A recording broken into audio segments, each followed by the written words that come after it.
Good evening and welcome to this evening's program. My name is Denise Jorgens and I'm the Director of Programs and External Relations here at International House.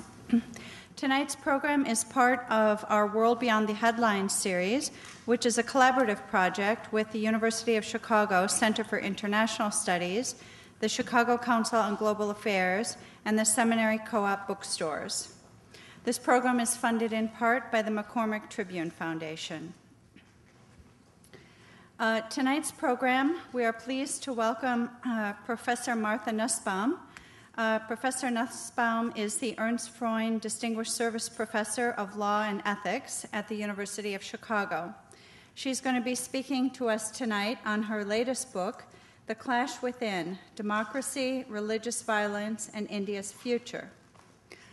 And before we begin, I'd like to just mention the final program in our World Beyond the Headlines series will be held on Tuesday, May 15th at 6 p.m. here at International House, when we will welcome William Langewish speaking on The Atomic Bazaar, the rise of the nuclear poor.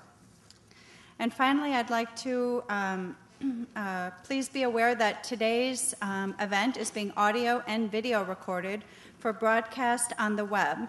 You'll be able to see or hear this program again by going online to the University of Chicago's International and Area Studies Multimedia Outreach Source, Chiasmos. And information about that site is on the table in the back. Following the program, we do have books for sale, and Professor Nussbaum has agreed to stay and sign books with all of us. Thank you all for coming.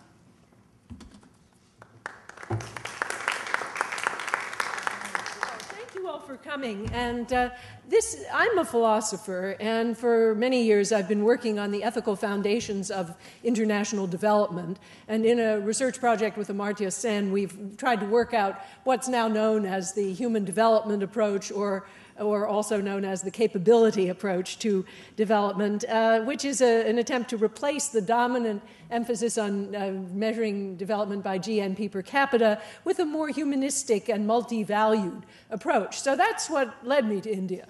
And my book, Women in Human Development, mapped out my version of the capabilities approach in connection with the intense focus on the condition of women in India. But since I was then spending so much time in India, and I've also been working with legal non-governmental organizations and with various organizations dealing with women, I came to know of the events of the Gujarat riots, and I noticed that while there was a tremendous amount of good writing and trenchant analysis that went on in the Indian media, there really wasn't all that much that was reaching the U.S. And so I felt that it would probably be a time to set aside some time to try to get this story out to the American public.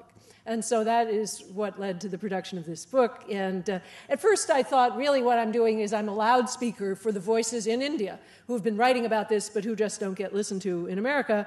And of course, as one gets into it, I can't write a book that's not written by me, and so certain characteristic preoccupations of mine with the importance of critical thinking and the imagination and other things like that have worked their way into the center of this book. So what I'll do now is to give you kind of an overview of the argument, and inevitably it will be it will be crude in some places, but it should give you some idea of what's in the book. On February 27, 2002, the Sabarmati Express train arrived in the station of Godhra in the western Indian state of Gujarat, bearing a large group of Hindu pilgrims who were returning from a pilgrimage to the alleged birthplace of the god Rama at Ayodhya, where some years earlier, angry Hindu mobs had destroyed the Babri Mosque, which they claim is on top of the remains of Rama's birthplace. The pilgrimage, like many others in recent times, aimed at forcibly constructing a temple over the disputed site, and the mood of the returning passengers, frustrated in their aims by the government and the courts, was angry. When the train stopped at the Godhra station, passengers got into arguments with Muslim vendors and passengers. At least one Muslim vendor was beaten up when he refused to say Jai Shri Ram, Hail Ram. As the train left the station, stones were thrown at it, apparently by Muslims. 15 minutes later, one car of the train erupted in flames. 58 men, women, and children died in the fire. Most of the dead were Hindus. Because the area adjacent to the tracks where the train had stopped before the explosion took place was an area of Muslim dwellings, and because a Muslim mob had gathered in the region to protest the treatment of Muslims on the station platform, blame was immediately put on Muslims. Many people were arrested, and some of these are still in detention today, 5 years later, without charge, despite the fact that 2 independent inquiries into the event have established through careful sifting of the forensic evidence that the fire was most probably a tragic accident caused by combustion from cook stoves carried onto the train and then stored under the seats. In the days that followed, wave upon wave of violence swept through the state. The attackers were Hindus, many of them highly politicized, shouting Hindu rights slogans and also shouting things like kill, destroy, and slaughter. There's copious evidence that the violent retaliation was planned by Hindu extremist organizations before the precipitating event, in the sense that lists of Muslim dwellings and businesses were stored up and they were just waiting for a precipitating event. No one was spared. Young children were burned along with their families. Particularly striking, and something I do dwell on in the book, was the number of women who were raped, mutilated, in some cases tortured with large metal objects, and then set on fire. Over the course of several weeks, about 2,000 Muslims were killed, most of them in parts of the state that were very far from the precipitating event. Most alarming was the total breakdown in the rule of law, not only at the local level, but also at that of state and even national government. Police were ordered not to stop the violence. Some egged it on. Gujarat's chief minister, Narendra Modi, rationalized and even encouraged the murders. He was later reelected on a platform that focused on religious hatred. Because evidence of his criminal activity is so overwhelming, he has been denied a visa to enter the United States. Meanwhile, the national government showed a culpable indifference. Prime Minister Vajpayee suggested that religious riots were inevitable wherever Muslims live alongside Hindus, and that troublemaking Muslims must be to blame. Leading politicians implied that government would treat citizens unequally. Some would receive the full protection of the law, and others would not. While Americans have focused on the war in Iraq and the Middle East, democracy has been under siege in another part of the world. India, the most populous of all democracies, and a country whose constitution protects human rights even more comprehensively than our own, has been in crisis. Until the spring of 2004, its parliamentary government was increasingly controlled by right-wing Hindu extremists who condone and in some cases actively support violence against minorities, particularly Muslims. Many seek fundamental changes in India's pluralistic democracy. Despite their electoral loss, these political groups and their allied social organizations remain extremely powerful. What's been happening in India is a serious threat to democracy in the world. The fact that it has yet to make it onto the radar screen of most Americans is evidence of the way in which terrorism and the war in Iraq have distracted Americans from events and issues of fundamental significance.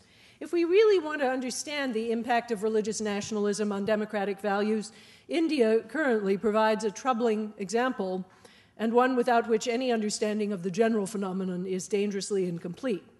It also provides an example of how democracy can survive religious extremism.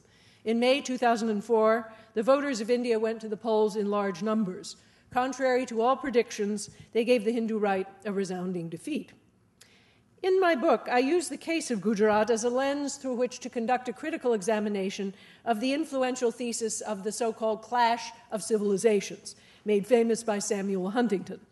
Huntington's picture of the world as riven between democratic Western values and an aggressive Muslim monolith does nothing to help us understand today's India, where the violent values of the Hindu right are actually imports from European fascism of the 1930s, and where the third largest or second largest Muslim population in the world lives in peace, despite severe poverty and other inequalities. Through a study of this case, I argue that the real clash of civilizations is not the clash between Islam and the West, but instead a clash within virtually all modern nations between people who are prepared to live with others who are different on terms of equal respect and those who seek the protection of homogeneity and the domination of a single, pure religious and ethnic tradition. At a deeper level, this book's thesis is the Gandhian claim that the real clash of civilizations is the clash within the individual self, between the urge to dominate and defile the other, and a willingness to live respectfully on terms of compassion and equality with all the vulnerability that such a life entails. This argument about India also suggests a way to see America, which is also torn between two different pictures of itself. One picture shows America and Americans as good and pure, its enemies as an external axis of evil.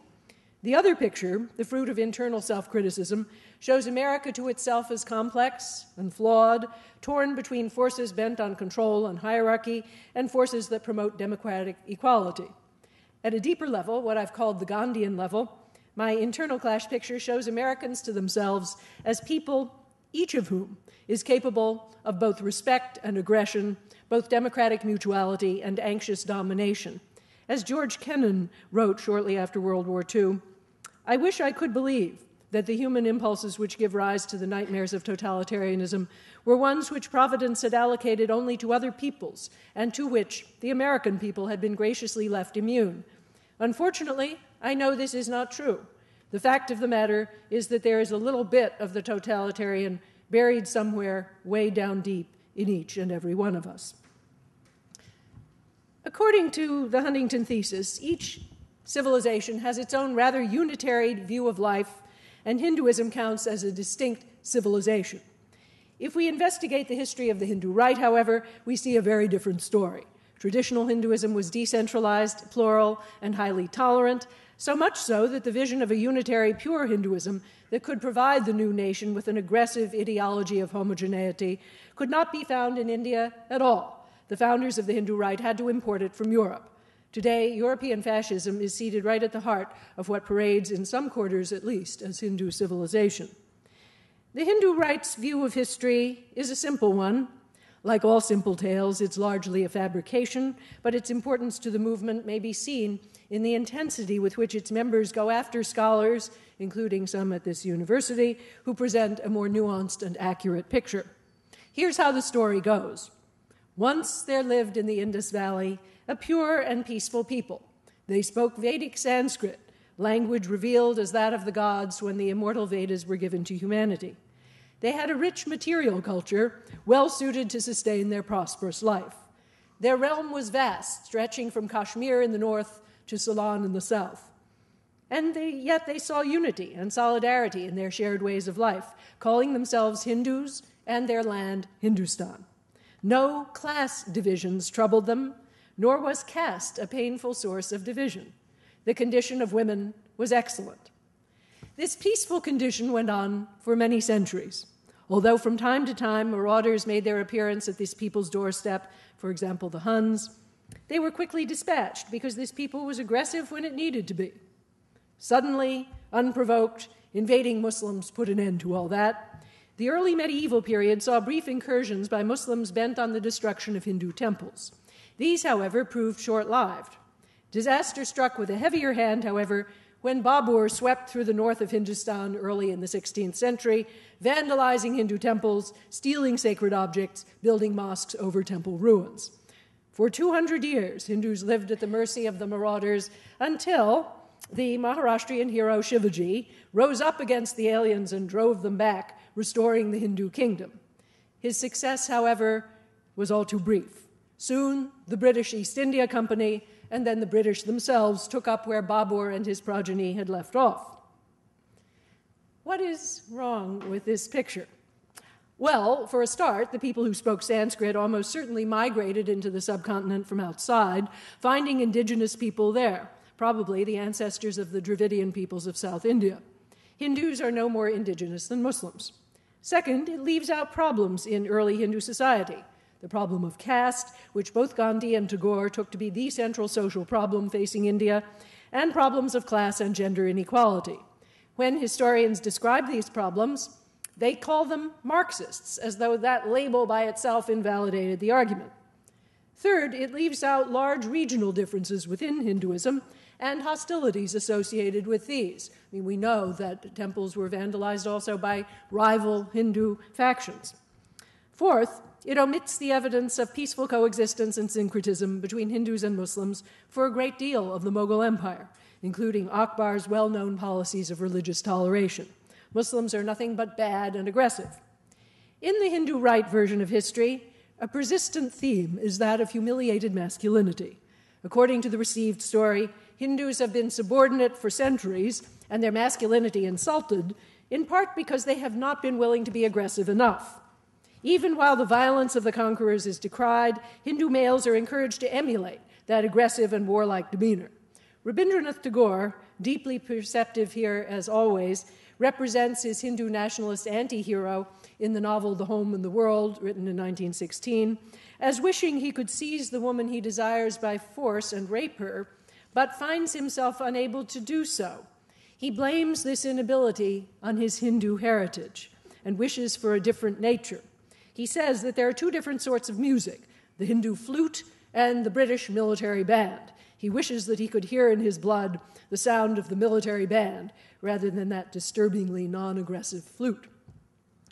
The two leading ideologues of the Hindu right, who in different ways responded to this call for a warlike Hindu masculinity, are V.D. Savarkar, a freedom fighter who spent years in a British prison in the Andaman Islands, and who may have been a co-conspirator in the assassination of Mahatma Gandhi, and M.S. Golwalkar, a guru-like figure who was not involved in the independence struggle and who quietly, behind the scenes, built up the organization known as the RSS, which means National Corps of Volunteers, that is now the leading social organization of the Hindu right. For reasons of time, I'm going to just focus on Golwalkar. His book, We or Our Nationhood Defined, was published in 1939. Some of the remarks that I'm about to quote are embarrassing to Hindus today, and members of the Hindu right hasten to assure one that Golwalkar knew nothing about the Holocaust and withdrew the offending statements in editions published after the war. But 1939 was still after the Nuremberg Laws and Kristallnacht, and my own copy of the fourth edition, published in 1947, still contains the statements as I'll quote them here. Writing during the independence struggle, Golwalkar sees his task as that of describing the unity of the new nation. He announces that most Indians' ideas about nationhood are mistaken. Quote, "They are not in conformity with those of the Western political scientists. It is but proper, therefore, to understand what the Western scholars state as the universal nation idea and correct ourselves," end quote. Notice the unselfconscious deference to European scholarship. Golwalkar now turns to English dictionaries and to British and German political science. The 5 elements that he finds repeated as hallmarks of national unity are geography, race, religion, culture, and language. He examines each of these in turn and then analyzes several European nations to see to what extent they embody the desired unities. Germany impresses him especially for the way in which she has managed to unify her territory under one sway. He observes, quote, "German race pride has now become the topic of the day. To keep up the purity of the race and its culture, Germany shocked the world by her purging the country of the Semitic races, the Jews. Race pride at its highest has been manifested here. Germany has also shown how well nigh impossible it is for races and cultures having differences going to the root to be assimilated into one united whole, a good lesson for us in Hindustan to learn and profit by." In the end, Golwalkar's vision of national unity is not exactly the same as Nazi Germany's. He is not very concerned with purity of blood, and really he can't be, because most Muslims and Christians in India are converts. He's far more concerned with the group's desire to merge into the dominant whole. Groups who fall outside the 5-fold definition of nationhood, he concludes, can, quote, "have no place in the national life unless they abandon their differences and completely merge themselves in the national race," end quote. Unlike Hitler, Golwalkar would probably be happy with the conduct of the many German Jews who converted and assimilated. Nonetheless, he's firmly against civic equality for any people who retain their religious and ethnic distinctiveness, refusing to merge into the dominant Hindu whole. And here is his conclusion about India. "There are only 2 courses open to the foreign elements, either to merge themselves in the national race and adopt its culture, or to live at the sweet will of the national race. That is the only logical and correct solution. That alone keeps the nation safe from the danger of a cancer developing in its body politic of the creation of a state within a state. From this standpoint, sanctioned by the experiences of shrewd old nations, the non-Hindu peoples in Hindustan must either adopt the Hindu culture and language, must learn to respect and hold in reverence Hindu religion, must entertain no idea but those of glorification of the Hindu race and culture. In one word, they must cease to be foreigners, or they may stay in the country, wholly subordinated to the Hindu nation, claiming nothing, deserving no privileges, not even citizens' rights. There is, at least should be, no other course for them to adopt. At the time of independence, these ideas of Hindu supremacy did not prevail. Nehru and Gandhi insisted not only on equal rights for all citizens, but also on stringent protections for religious freedom of expression in the new constitution. Gandhi always pointedly included Muslims at the very heart of his movement. A devout Muslim, Maulana Azad, was one of his and Nehru's most trusted advisors, and it was to him that Gandhi turned to accept food when he broke his fast unto death, a very pointed assault on sectarian ideas of purity and pollution. Gandhi's pluralistic ideas, however, were always contested.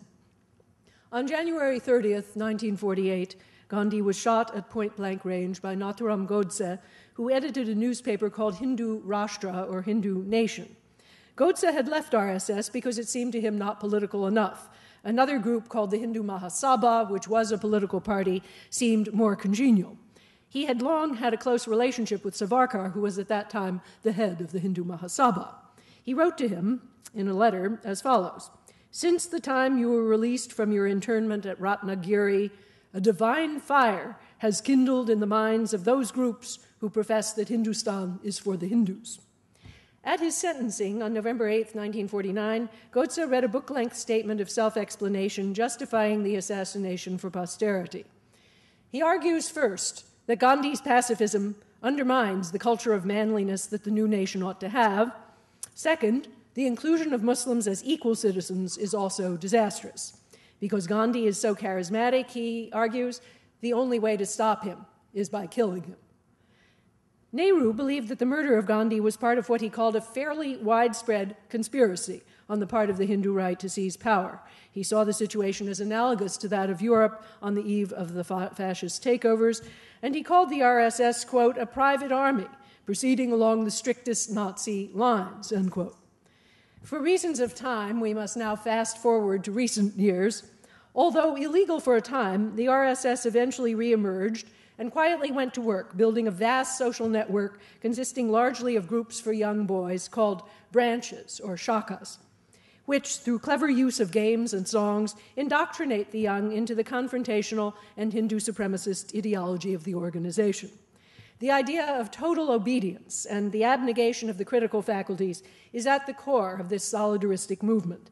Each day, as its members raise the saffron flag of the warlike hero Shivaji, which the movement prefers to the tricolor flag of the Indian nation, with its Buddhist wheel of law at its center, reminding citizens of the Emperor Ashoka's devotion to religious toleration, they recite the following pledge: I take the oath that I will always protect the purity of Hindu religion and the purity of Hindu culture for the supreme progress of the Hindu nation.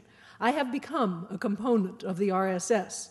I will do the work of the RSS with utmost sincerity and unselfishness, and with all my body, soul, and resources. And I will keep this vow for as long as I live.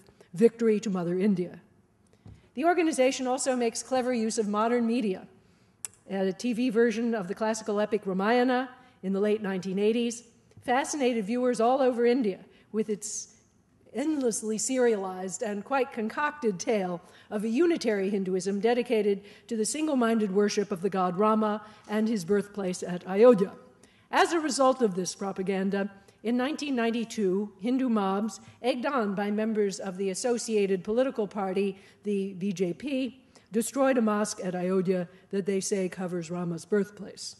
Meanwhile, politically, the BJP began to gather strength in the late 1980s, drawing on widespread public dissatisfaction with the economic policies of the post-Nehru Congress Party, although it was actually Congress under Rajiv Gandhi that began the economic reforms, and playing always the cards of hate and fear. It was during their ascendancy in a coalition government that the destruction of the Ayodhya Mosque took place. Although the elections of 2004 gave a negative verdict on the BJP government, it remains the major opposition party, and it controls state governments in some key states, including, today, Gujarat. For several years, writing this book, I studied the Gujarat violence, its basis and its aftermath, and I interviewed many people on all sides of this controversy, looking for its implications for the ways in which we should view religious violence around the world. One obvious conclusion to draw is that each case must be considered on its own merits, with close attention to specific historical and regional factors. The idea that all conflicts are explained by a simple hypothesis of a clash of civilizations proves utterly inadequate to the facts of Gujarat, where European ideas, borrowed to address a perceived humiliation, were used to create an ideology that ultimately led to a great deal of violence against peaceful Muslims. But beyond that general insight, my study of the riots has suggested 4 very specific lessons. Number 1, the rule of law. One of the most appalling aspects of Gujarat was the complicity of officers of the law. The institutions of government broke down at the local level and, to some extent, at the state level. However, the institutional and legal structure of the Indian democracy ultimately proved robust, playing a key role in securing justice for the victims. The Supreme Court and the National Electoral Commission played very constructive roles in postponing new elections in Gujarat while Muslims were encouraged to return to their homes, and in ordering changes of venue in some key trials arising out of the violence. Above all, there were free national elections in 2004, and these elections, in which the participation of poor rural voters was decisive, delivered a strongly negative verdict on the policies of fear and hate, as well as on the BJP's economic policies. The current government, headed by Manmohan Singh, India's first minority prime minister, has announced, in fact, in his very first speech after becoming prime minister, a firm commitment to end sectarian violence, and has done a great deal to focus attention on the unequal economic and political condition of Muslims in the nation, as well as appointing Muslims to key offices. On balance, then, the pluralistic democracy envisaged by Gandhi and Nehru seems to be winning out, in part because the framers had bequeathed to India a wise institutional and constitutional structure and traditions of commitment to the key political values this structure embodies. Political structure is not everything, but it can supply a great deal in times of stress. Number 2, the press and the role of intellectuals. One of the heartening aspects of Gujarat was the performance of the national media and the community of intellectuals.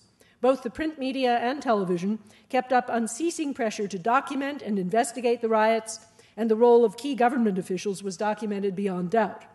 At the same time, because the local police were not doing their job, many scholars, lawyers, and NGO leaders converged on Gujarat to take down the testimony of witnesses, help them file complaints, and prepare a public record that would stand up in court.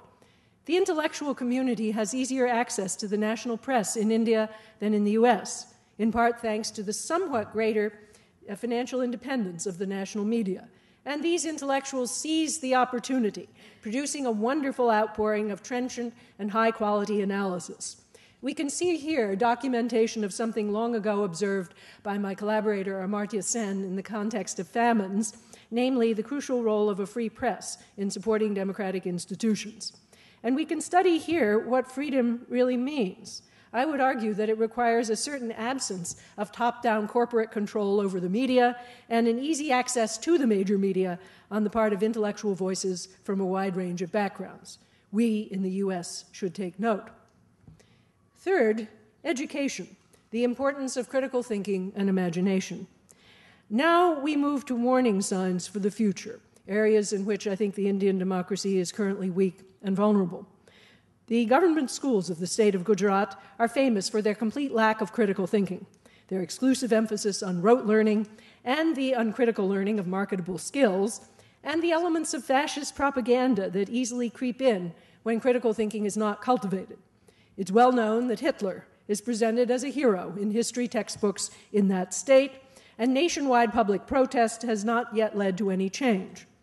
To some extent, the rest of the nation is better off than Gujarat.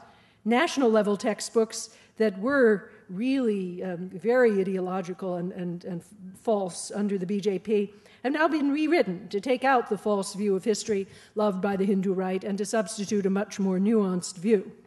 Nonetheless, the emphasis on rote learning and regurgitation for national examinations is distressing everywhere, and things are only becoming worse with the immense pressure to produce economically productive graduates.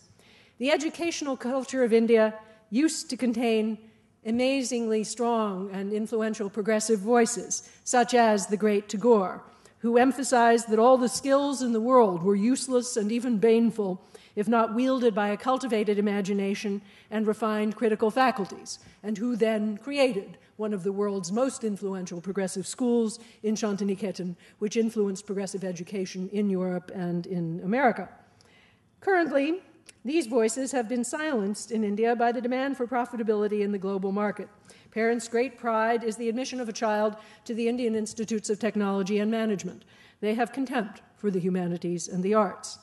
I fear for democracy down the road when it's run, as it increasingly will be if there's no change, by docile engineers in the Gujarat mold, unable to criticize the propaganda of politicians or to imagine the pain of another human being. This is no humorous topic, but it can be illustrated by an odd story from my own experience investigating the Gujarati community in the United States, where you might be interested to know that 40% of the Indian American community comes from Gujarat. A large proportion of Gujarati Hindus belong to the Swami Narayan sect of Hinduism, distinctive today, not so much originally, for its emphasis on uncritical obedience to the utterances of the current head of the sect, whose title is Pramukh Swami. On a visit to the elaborate multi-million-dollar Swami Narayan temple in Bartlett, Illinois, I was given a tour by a young man recently arrived from Gujarat who delighted in telling me the simplistic Hindu right story of India's history, and who emphatically told me that whenever Pramukh Swami speaks, one must regard it as the direct voice of God and obey without any question. At this point, with a beatific smile, this young man pointed up to the elaborate carved marble ceiling of the temple and asked, "Do you know why this ceiling glows the way it does?" I said I didn't, and I confidently expected an explanation invoking the spiritual powers of Pramukh Swami. My guide smiled even more broadly. "Fiber optic cables," he said. "We are the first ones to put this technology into a temple." Now here you see what can easily wreck a democracy, a combination of technological sophistication with utter docility. I fear that many democracies around the world, including our own, are going down this road through a lack of emphasis on the humanities and the arts and an unbalanced emphasis on profitable skills. Fourth, the creation of a liberal public culture. How did fascism take such a hold in India? Hindu traditions emphasized tolerance and pluralism, and daily life in India, as in the great cities of the U.S., tends to emphasize the ferment and vigor of difference as people from so many different ethnic, linguistic, and regional backgrounds encounter one another. But the traditions contain a wound, a locus of vulnerability, and I would locate this wound in the area of humiliated masculinity. For centuries, some Hindu males think they have been subordinated, laughed at, treated as weak by a sequence of conquerors.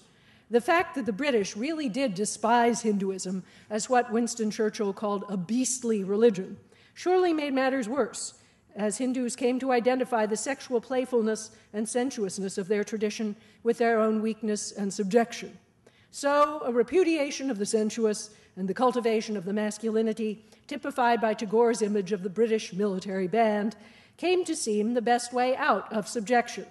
One reason why the RSS attracts such a following is this widespread sense of masculine failure, a key aspect of RSS rhetoric.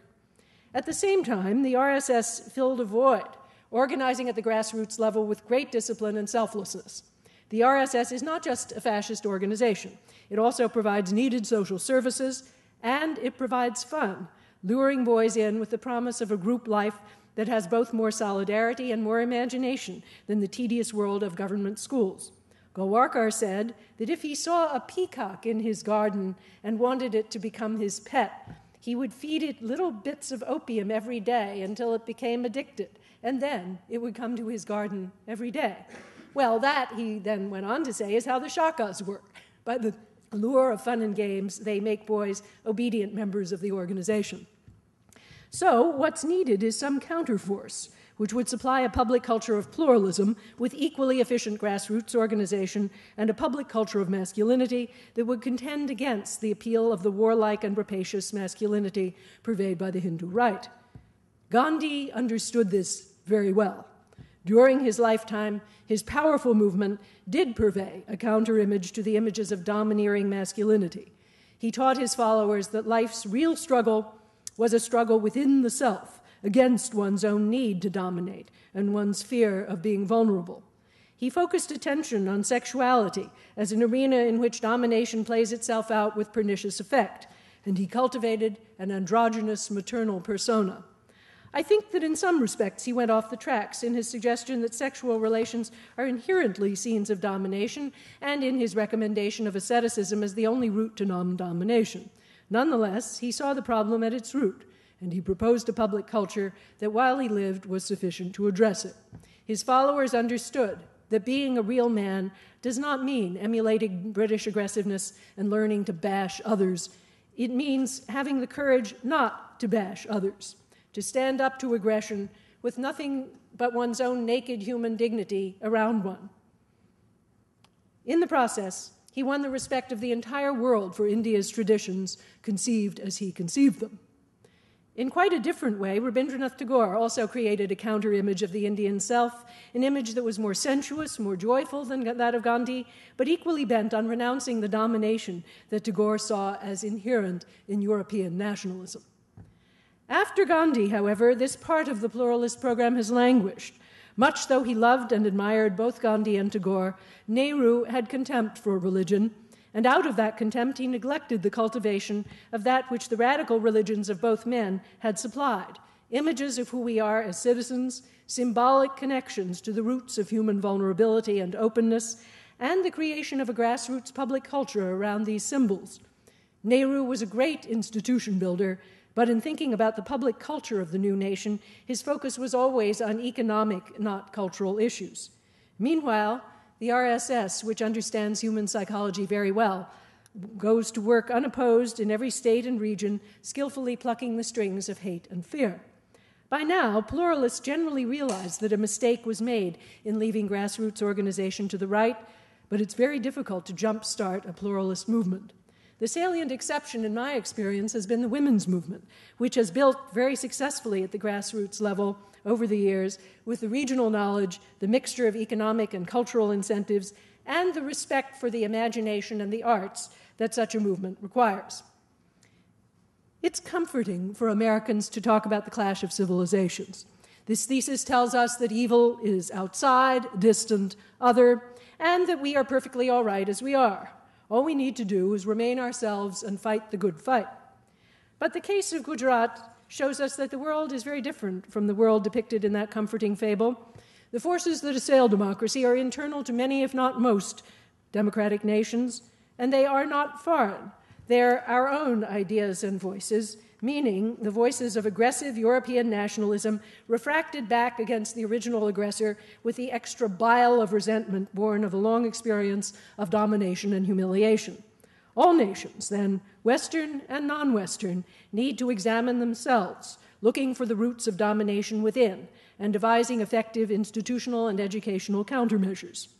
At a deeper level, the case of Gujarat shows us what Gandhi and Tagore, in their different ways, knew very well, that the real root of domination lies deep in the human personality, in the narcissistic desire to dominate others and to efface the inconvenient challenge posed by the different. Looking at the clash in this way, we will naturally focus on 4 strategies for the preservation and enhancement of democracy around the world.